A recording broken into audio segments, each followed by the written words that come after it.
இதுக்கப்புறம் நம்ம API கான்செப்ட்லாம் discuss பண்ணோம். ஏங்கிறது அமௌண்ட், நம்ம பிரின்சிபலோட அடிஷனலா பேங்க் கொடுக்குற இன்ட்ரெஸ்ட்டும் சேர்த்து கடைசியா நம்ம கை கிடைக்கிறது. பிரின்சிபல்ங்கிறது நம்ம டெபாசிட் பண்றது, இன்ட்ரெஸ்ட்ங்கிறது நம்ம டெபாசிட் பண்ண காசுக்கு பேங்க் கொடுக்குற காசு, ஆறுங்கிறது அதோட பெர்சன்டேஜ், எவ்வளவு பெர்சன்டேஜ் எக்ஸ்ட்ரா காசு கொடுக்குறான் அது ஆர்.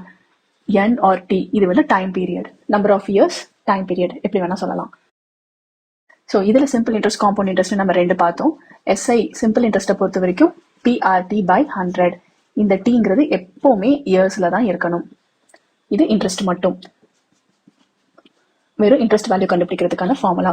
இது காம்பவுண்ட் இன்ட்ரெஸ்டா போட்டிருந்தாங்க அப்படின்னா அதுல ஆனுவலி, ஹாஃப் இயர்லி, குவார்டர்லி 3 இருக்கு.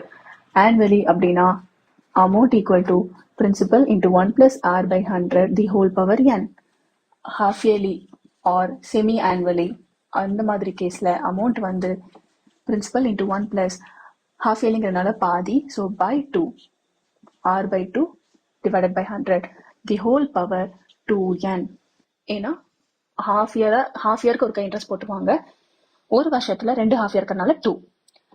குவார்டர்லி அப்படின்னா amount equal to principal into 1 plus r by 4 by 100 the whole power 4n.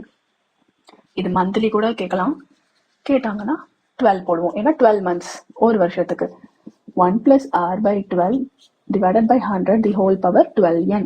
இப்படி தனித்தனி ஃபார்முலா வேண்டாம், குழப்பமா இருக்கு அப்படின்னு சொன்னா இந்த ஆனுவலி ஃபார்முலா மட்டும் ஞாபகம் வச்சுட்டு இதுல ஆரையும் எண்ணையும் நம்ம வந்து நமக்கு ஏத்த மாதிரி சேஞ்ச் பண்ணணும். சம்முக்கு ஏத்த மாதிரி இதுல இதை மட்டும் நம்ம சம்முக்கு ஏத்த மாதிரி சேஞ்ச் பண்ணணும். குவார்டர்லினா அதுக்கேற்ற மாதிரி ஆர் மாறும், நம்பர் ஆஃப் இயர்ஸும் அதுக்கேற்ற மாதிரி மாறும். ஸோ இதையும் நம்ம டிஃப்ரெண்ட் சாம்பிள்ஸ் எல்லாம் போதுங்கிற அளவுக்கு டிஸ்கஸ் பண்ணிட்டோம்.